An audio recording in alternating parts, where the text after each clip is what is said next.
there is no social media.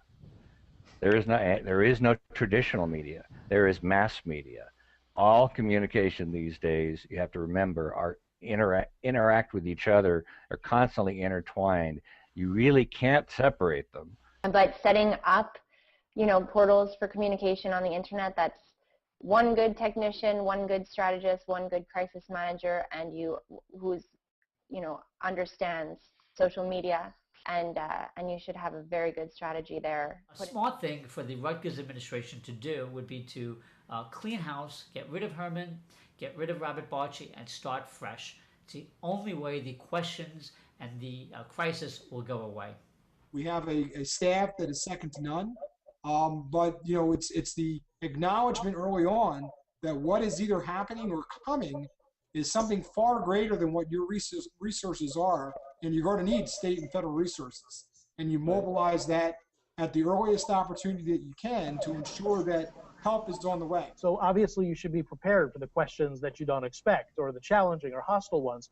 But media relations is about building relationships. And if you tick off a reporter by being too aggressive when you're sitting in on an interview with somebody else, it's going to make it much harder for you to have a positive relationship going forward with that reporter. So, anytime you've got a merger of two systems, you're going to have trouble. How are you going to handle them? You may be able not to be able to anticipate everything, but you can anticipate having them. And it's first and foremost, the compassion and the sympathy, but secondarily, or at the same time, you have to say, we're looking into this, we're cooperating with the authorities investigating, we're trying to get to the bottom of it, things like that, to show that you're really a CEO. That's what CEOs are expected to do. Make a Walmart's public stance and what's going on internally right now. Well, it was interesting and instructive to see the way Walmart's position evolved over the first several days of this story. For the first 2 days, from Saturday night until they issued that statement that you just read on Monday the 26th,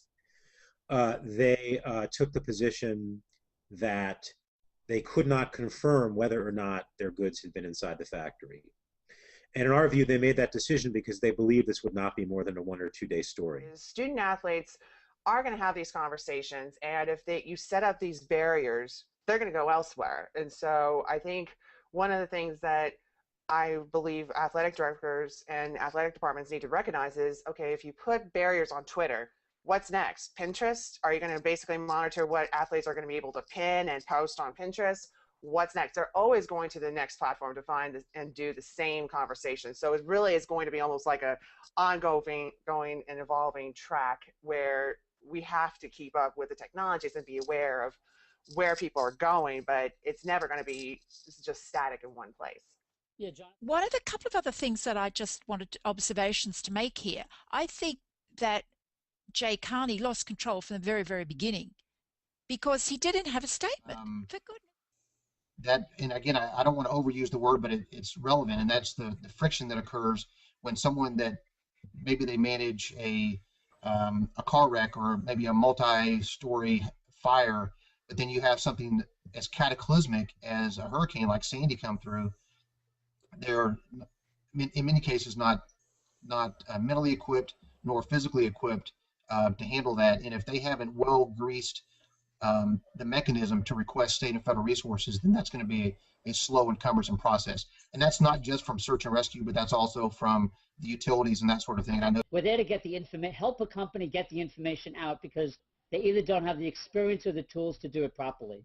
And that's our job. One of the points I tried to make, and I cited something that Dan Rather told the PRSA New York chapter in a recent talk that he did there, was that when PR is done well, it serves not just the client's interest or the employer's interest, but it serves the public interest. And I think the best crisis communication absolutely serves the public interest.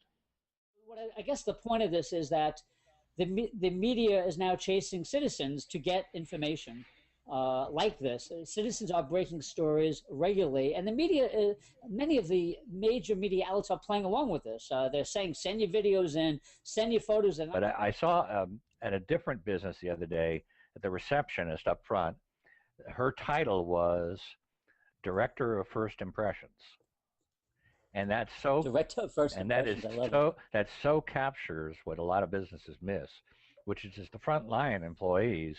They can make or break your reputation, and just by the very way they greet you. And This firm I was at, which is a financial planning firm, clearly understood that, but you know, a lot of much bigger firms don't understand it at all. Just to focus on your message, clearly identify what it is that you want to say and what's important to be said in a crisis, and make sure that you communicate that message clearly across every single platform that you use to communicate, whether that's traditional or social media or a blog or your website. As Public Information Officer for the Dutchess County Sheriff's Office. That having been said, the challenges that police agencies face are when dealing with a crisis, at least the public information end of things, are pretty significant. You know, different agencies have different responsibilities. For instance, the Dutchess County Sheriff's Office, or sheriff's offices in New York State, the sheriff is the highest elected law enforcement official in that county, and therefore is not only responsible for maintaining order, handling civil processes, maintaining care, custody, and control of inmates at the jail, but has to be elected every 4 years. So he has a number of different constituencies that he has to be held accountable to. And you know, we have many challenges because we not only have to be able to provide information to the people who pay our salary, but we also have to protect the rights of the accused. And one of the things we have to be very, very careful of is not saying things that will place a potential or ongoing prosecution in jeopardy. Everything I've read says down to 8 years. My guess is that if he were to really give up information that were to bring down people above him, then they would reduce it to probably a year and let him. I mean, look, Alberto Contador is back riding in the Tour de France. He was caught doping. He never admitted anything, and he's already riding in the, you know, competing again. So, you know, that's his end game right now. Definitely. It was a couple of years ago. We got a call in the early part of the, you know, around mid-morning time, that there had been a shooting at the American Civic Association, which is about 20 minutes away from our primary campus. But we do have a presence which is almost across the river from the American Civic Association. And, you know, of course, we connected with our community downtown and made sure that the faculty and staff were safe. That, and again, as all crises in the initial stages, there's so much confusion, there's so much information going on, and this flow of communication going back and forth between all these agencies, that, you know, finding the truth, getting to the nuggets of the truth is challenging. Look at your Google search results and see who's picking up the story. Some stories go viral. Obviously, you got to respond in some fashion.